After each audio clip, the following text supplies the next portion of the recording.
이렇게 서둘러 달려갈 일이 무언가? 서두르자고 서두르지 말자고 서두르지 말자고 별로 안 좋아하니까 세모. 서둘러 달려갈 일이 뭔가? 서두르지 맙시다. 너무 속도를 추구하지 맙시다. 현대인의 삶의 방식에 대해서 반성하고 있는 거지. 환한 봄 햇살 꽃그늘 속의 설렘도 보지 못하고 설렘은 좋은 건데 그거 보지도 못하고 날아가듯 달려가서 별로지. 내가 할 일이 무언가. 그렇게 빨리 가서 내가 할 일이 무엇 있겠어 이거지. 날아갈 듯 달려간다라는 건 어떤 삶인 거야? 바쁘게 사는 삶이지. 예순에 몇 해 더해 보아온 것 같은 풍경과 말들. 종착역에서 그것들이 기다리겠지. 예순에 몇 해를 더 봐온 같은 풍경과 말들 다 똑같은 애들. 획일화되어 있는 애들. 얘네들 별로지. 종착역에서도 그것들이 기다리겠지. 같은 풍경과 말이 종착역에서 기다려. 그럼 종착역도 별로 좋은 건 아니겠지. 그것들 뭐예요? 같은 풍경과 말. 이렇게지. 서두르지 말어. 천천하게 살아. 설렘 같은 거 놓치지 말고. 들판이 내려다 보이는 산역에서 차를 버리자. 차 좋은 거 아니야. 서둘러 빨리 가는 거니까. 그리고 걷자. 발이 부를 때까지. 어디에서? 들판이 내려다 보이는 산역에서 걷자. 이거 다 긍정적인 의미지. 복사꽃 숲이 나오면 들어간 낮잠도 자고 여유도 좀 부리면서 소매 잡는 이가 있으면 하룻밤쯤 술로 지새면서 여유를 느끼면서 걷는 거랑 차랑 대조되겠죠. 왜? 차는 빠름이고 걷는 거는 느림이니까 느리게 살자 이거지. 그래서 목적지 도착 못하면 어떡해요? 이르지 못한들 어떠랴? 괜찮잖여. 서리법. 이르고자 한 곳에 풀씨들 날아다니다 떨어져 몸에 묻은 산은 파랗고 강물은 저렇게 빠른데 이르지 못하면 어떠랴? 여기서부터 요만큼 일단 도치가 쓰여져 있고요. 이르지 못하면 어때? 따지면은 요 문장이 주제지. 꼭 성공해야 돼? 이거야. 풀씨들 날아가다 떨어져. 어디 계획하고 목적하고 그런 건가? 그냥 우연히 떨어지는 거지. 풀씨들은 자유로워. 너무 서두르지 말고 자유롭게 살자. 이 이야기인 거죠. 산은 파랗고 강물은 저렇게 반짝이는데 풀씨처럼 날아가면은 어때? 풀씨의 삶을 긍정하고 있다. 이 정도 확인하시면 되겠지. 됐을까? 가 읽었으니까 18번 보러 갑시다. 이상적 공간 있어요? 이상적 공간은 아니야. 산역이. 대비되는 상황 제시에서 괜찮아. 빠르고 느린 거. 화자가 전달하고자 하는 주제의식. 천천히 여유 가지면서 살자. 좋아. 인간의 삶과 공간의 의미를 연결지었다? 괜찮아. 긍정적인 삶의 태도. 뭐 좀 느리면 어때? 자연이 인간에게 미친 영향, 자연이 인간에게 영향 미친 건 아니야. 부정적 현실을 언급하면서 괜찮아. 파생된 절망감 그런 건 없어. 가만 봐도 2번, 3번 정답. 다음 19번도 살짝 손대볼까? 가의 명령형 어미를 사용합니까? 그런 거 없죠. 정답. 도치 있었어요. 지향하는 삶의 모습. 느림. 의문형 문장 활용하여 물음표 있었어. 화자가 강조하는 삶. 천천히 살자. 괜찮아. 나머진 또 아직 모르지. 이제 나 보러 갑시다. 나. 즐겁고 아름다운 일은 양이 많을수록 좋은 겁니다. 그렇지. 요거는 일반적인 사고방식이죠. 그런데 전환, 당신의 사랑은 양이 적을수록 좋은가 봐요. 사랑이 적을수록 좋대. 역설이지. 근데 하지만 우리는 이 이유를 알죠. 사랑이 적으면 어떻게? 가까워질 수 있으니까요. 가까워질 수 있으니까. 그래서 뒤에 보기를 미리 읽는 거지. 당신의 사랑은 당신과 나와 두 사람 사이에 있는 겁니다. 나와 당신 사이에 사랑이 있어요. 사랑의 양을 알려면 이미 사랑을 가지고 양이라는 말을 쓴다라는 것 자체가 추상적 개념을 구체적으로 표현하고 있는 거지.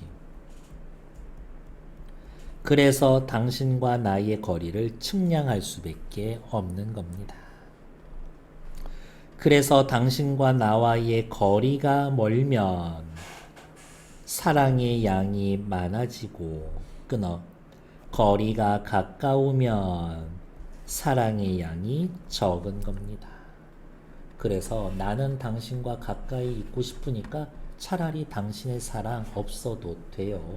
이건 거지. 여기에서는 대구, 대조 사용되어 있죠.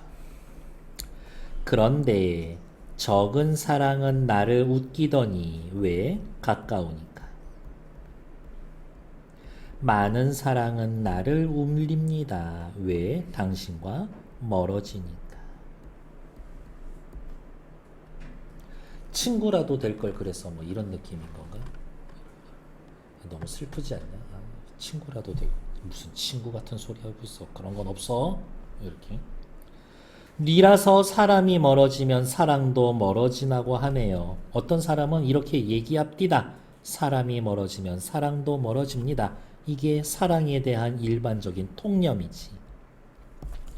당신이 가신 뒤로 사랑이 멀어졌으면 날마다 나를 울리는 것은 사랑이 아니고 무엇인가요? 당신, 님과 멀어져. 그것은 이별 상황이라는 거고, 그러한 이별 상황에서도 나를 울립니다. 당신을 향한 나의 사랑은 커지고 있어요. 뭐 이런 식으로 얘기해 주고 있는 거지. 18번 보러 갈까요? 나의 대비되는 상황 있어. 전달하고 싶은 주제의식 있어. 인간과 인간의 삶과 공간의 의미. 방금 읽은 한용운 선생님의 시에서는 공간의 의미 있어. 긍정적인 삶의 태도를 드러내고 있다. 뭐가 긍정적이냐 아니냐 그것도 드러나고 있어. 저는 괜찮다고 봅니다.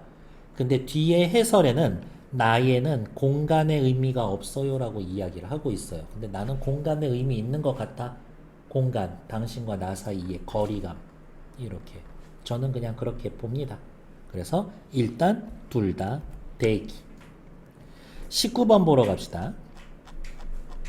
방금 읽은 나, 추상적 개념을 가시적인 걸로 형상화해서 주제의식, 사랑을 드러냅니다. 맞죠? 경어체, 존댓말 써서 대상, 당신에 대한 화자의 긍정적인 태도를 보여줍니다. 괜찮지? 확실히 19번의 답은 1번. 뒤에 것도 보러 갑시다. A. 즐거운 일. 즐거운 일은 양이 많을수록 좋아요. 즐거운 일에 대한 통념. 이와 상반되는 사랑. 사랑은 적을수록 좋은가 봐요. 그렇지. 다음 B. 당신과 나 사이의 거리감을 드러내서 거리 측량이 사랑의 양을 알 수 있는 방법. 괜찮죠? 대신 거리가 멀면 사랑의 양은 많은 거고 거리 측량, 거리가 좁으면 사랑의 양도 적은 거고. 하지만 나는 차라리 이걸 택할 겁니다. 당신이 나를 사랑하지 않아도 당신과 가까이 있고 싶어요. 시에선 사랑과 거리의 역설적 관계 있고 당신을 위해 나의 웃음이 많아져야 아니요. 웃음이 많아져야가 아니라 시에서는 뭐라고? 차라리 적은 사랑은 나를 웃기는데 많은 사랑은 나를 울립니다 라고 이야기하니까 그냥 적은 사랑 택하고 말래요 이거지. D. 서로 유사해지는 과정들을 거친 사람들이 사랑에 대해 이야기를 받아들이지 않은 사랑에 대한 일반적인 통념 받아들이지 않죠? 마지막. 님과의 거리가 멀어져 슬픔을 느껴 님에 대한 사랑이 커져갑니다. 숭고합니다. 괜찮아. 틀린 건 3번. 앞으로 넘어오죠. 사실은 20번 문제도 손 대야 되지만 여러분들 풀 거 조금 남겨드리는 거고요. 이어령 선생님입니다. 돌아가신 지 얼마 안 됐어요. 이렇게. 나는 이렇게 이어령 선생님 써놓은 긴 글을 좋아하지 않는데 단편집은 되게 쇼킹해. 이렇게. 나중에 시간 되거나 기회가 되면 한번 읽어보세요. 이렇게. 등단하고서 주목받은 게 어떠한 계획이었었냐면 진짜 모두까기야. 모두까기. 이렇게. 당시에 잘 나가던 문인들 다 까면서부터 시작했어. 새파랗게 젊은 시절에. 이렇게. 근데 그럴 능력이 됐었어. 개뿔 새파랗게 어린 놈의 새끼가 뭐야 쓰지도 못하면서 까기만 한다고 그런 건 아무나 다 하지. 그래? 해서 단편집을 썼는데 엄청 쇼킹해. 재밌어. 오 이런 느낌이 있어요. 그냥 그렇다고요. 동양인은 폭포를 사랑한다. 비류 낙하 삼천척 나는 듯이 하늘에서 똑바로 내려온다. 위에서 떨어지는 그 물줄기를 사랑한다. 동양인 폭포 떨어지는 물줄기. 을의 폭포수 및 깊은 못 속에는 용이 살며 선녀들이 내려와 목욕을 합니다. 동양인들에겐 아주 익숙한 내용이지. 폭포수에는 동양인의 마음속에 흐르는 원시적인 환각의 무지개, 마치 전설 같은 애들이 있습니다. 서구인들은 분수를 사랑합니다. 대놓고 대조지. 그리고 글의 제목이 뭐예요? 폭포와 분수지. 폭포와 분수를 통해서 동양인과 서양인의 사고방식의 차이에 대해서 얘기할 거야. 지하로부터 하늘을 향해 힘차게 뻗어오르는 분수. 로마, 파리, 런던 어느 도시에나 분수의 불줄기를 볼 수가 없다. 이 도시에는 분수가 있어. 분수는 의뢰 조각이 있고 그 곁에는 콩코르드와 같은 시원한 광장이 있다. 프랑스죠. 그 광장에는 비둘기가 날고 젊은 애인의 속삭임이 있고 분수에는 분수에는 서양인의 마음에 흐르는 원초적인 꿈의 무지개가 있다. 폭포에는 동양인의 원초적 무지개, 분수에는 서양인의 무지개가 담겨있다. 폭포와 분수는 서양과 동양의 각기 두 문화의 원천이 되었다고 해도 지나친 말이 있다. 아니다. 자, 뭔가 다른가 볼까? 폭포는 자연이 만든 물줄기, 분수는 인공적인 힘. 그래서 폭포수는 심산유고 깊은 산 속에 있고 분수는 도시의 가장 번화한 곳에 있다. 폭포는 숨어 있고 분수는 겉으로 드러나 있다. 폭포는 자연의 물이고 분수는 도시의 물, 문명의 물이다. 그냥 구분만 하시면 됩니다. 장소만 그런 게 아니라 물줄기가 정반대지. 폭포수도 분수도 그 물줄기는 시원하다. 공통점. 둘 다 힘차고 우렁차다.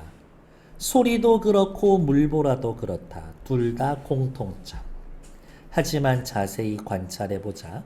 폭포수의 물줄기는 높은 데서 낮은 곳으로 낙하, 만유인력, 중력의 자연의 힘 그대로 하늘에서 땅으로 떨어진다.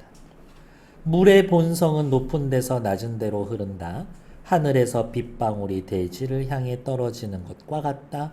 아주 작은 도랑이나 도도히 흐르는 강물이나 모든 물의 움직임은 다를 바가 없고 폭포수도 마찬가지다. 폭포수 뭐라고? 물의 본성을 지키는 물. 아무리 거센 폭포라 해도 높은 데서 낮은 데로 흐르고 중력에 순응한다. 물의 천성을 최대한으로 표현해 준다. 분수는 그렇지가 않다. 서부의 도시에서 있는 분수는 하늘로 솟구친다. 화산이 불을 뿜듯 로켓이 치솟아 오르듯 땅에서 하늘로 뻗쳐 올라간다. 중력을 거슬러 역류한다. 자연의 질서를 거역하고 부정하고 제 힘으로 중력과 투쟁한다. 물의 본성에 도전하는 거다. 높은 데서 낮은 데로 흐르는 천연의 물질, 그 물의 운명을 거역하여 하늘을 향해 주먹질하듯 솟구친다. 가장 물답지 않아. 가장 부자연스러워. 왜? 물의 본성에 도전하는 거니까. 그런데 서양인들은 왜 분수를 좋아하나? 빛처럼 낙하하고 강물처럼 흘러내리는 그 물의 표정과 정반대의 물줄기를 왜 생각했을까? 폭포가 자연 그대로의 힘이라면 분수는 거역하는 힘, 인위적인 힘. 운명에 대한, 인간에 대한, 자연에 대한 동양인, 서양인의 두 가지 다른 태도다. 동양인은 운명, 인간, 자연에 순응하는 거고 서양인은 거역하는 거고, 서양인들이 말하는 창조의 힘이란 문명의 질서라는 것도 사회의 움직임이라는 것도 분수의 운동과 같은 것이다. 중력을 거부하는 힘의 동력, 인위적인 그 동력이 끊어지면 분수는 멈춘다. 끝없이 인위적인 힘, 모터와 같은 힘이 주었을 때만 용솟음 칠 수 있다. 서양인들 긴장하고 지속되고, 그것이 서양인의 생활을 지배해온 힘이다. 엄청 쉽게 읽히는 지문이죠. 나머지 문제 푸시는데 많이 드리지 않을 거예요. 4분 드릴게요. 시작.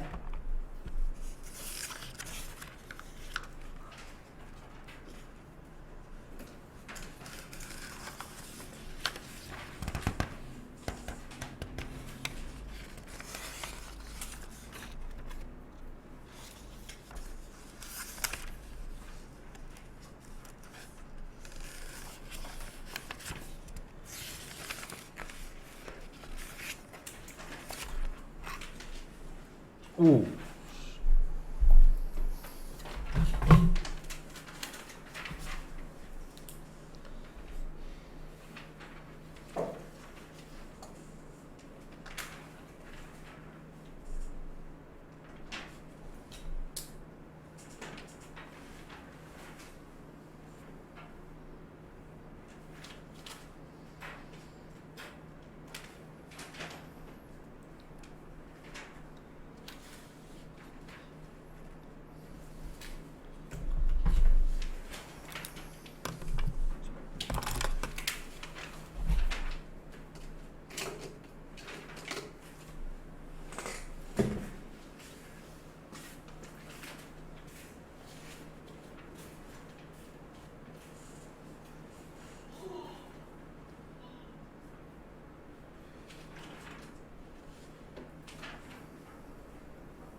나는 폭포 스타일인 것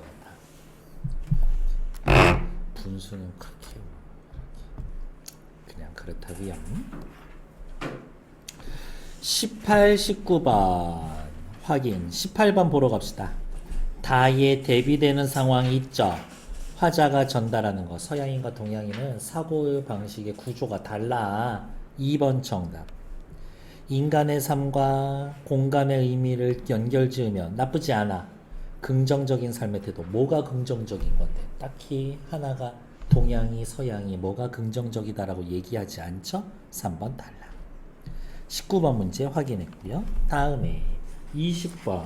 가의 산역에서 조바심 느껴? 엄청 여유 느끼는데? 산역에서 자연과 일체가 되고 싶다? 나쁘지 않아. 삶의 태도에 대한 화자의 생각이 전한데? 아니요. 읽어보면 처음부터 끝까지 여유가 좋아. 화자가 평소와는 다른 삶과 연결되는 거 괜찮아. 도시에서 벗어나서. 화자가 과거에 겪었던 어려움이 떠올라 괴로워? 아니야. 탈락. 니은 다에 나타난 도시 뭐 떠올리면 되더라? 분수 떠올리면 됐었죠. 특정 공간에 대한 분수 딱히 비판하는 건 아니야. 서양인의 가치관을 발견해. 정답 4번. 21번 확인했고요.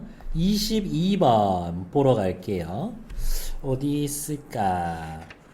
왔다 갔다 하면서 저는 그냥 본문 따라가도록 할게요. A, B, C, D, E에 대한 생각으로 적절하지 않은 것은 A가 어디에 있나 살펴보면 오케이. 여기 의미 없어요. 밑줄 긋는 거. 폭포수 밑에는 용이 살며 선녀들이 내려와 목욕을 한다. 22의 1번. 폭포에 원시적인 환각의 무지개가 서려 있다. 맞지? B. 하나는 숨어 있고 하나는 겉으로 드러나 있다. 폭포와 분수가 있는 곳을 언급하면서 쉽게 볼 수 없는 공간에 대한 평가? 평가는 아니야. 그냥 있는 대로 얘기해 주는 거지. 정답 2번. C. 폭포는 높은 데서 낮은 데로 낙하한다. 폭포의 모습을 제시했다. 자연의 법칙과 질서에 순응하는 물의 본성 담은 폭포. 나쁘지 않아. D. 분수는 가장 물답지 않고 가장 부자연스럽다. 왜? 물의 본성을 어기니까. 분수의 움직임에 대한 글쓴이의 평가. 물을 거역한 움직임에 대한 견해. 오케이. 다음 2. 끝없이 인위적인 힘, 모터와 같은 힘을 주었을 때만 하늘을 향해 용솟음 칠 수 있다. 분수의 지속성에 대한 것. 그렇지. 모터가 있을 때만 지속돼. 자연의 법칙을 거스를 수 있는 조건. 모터. 이야기해 주죠. 22번에 2번. 23번 확인하러 갈게요. 22번의 답은 2번. 23번.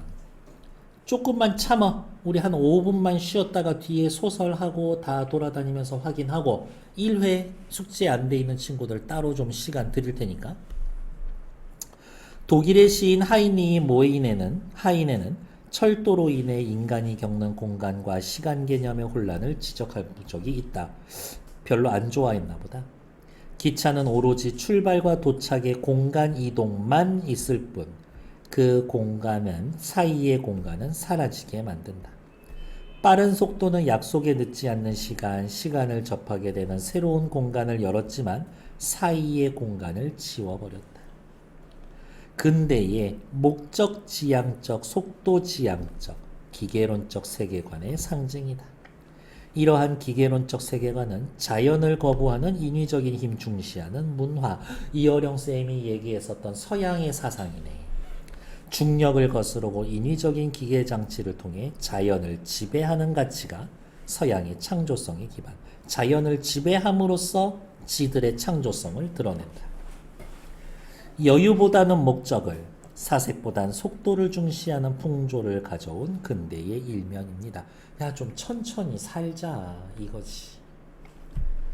서둘러 달려가 특급 열차를 타고 빠르게 가. 다의 원초적인 꿈의 무지개 목적보다 여유를 중시해. 다에 나타난 목적 원초적인 꿈의 무지개 얘는 서양 거죠. 그러니까 1번 틀리지. 설레는 건 자연 보고 설레는 거니까 근대의 삶 아니죠. 시원하고 힘찬 물줄기는 자연에 얽매이지 않았어. 폭포. 제 스스로의 힘을 통해 모터가 시원하고 힘찬 물줄기 여기에는 누구야? 폭포랑 분수 다 들어가죠.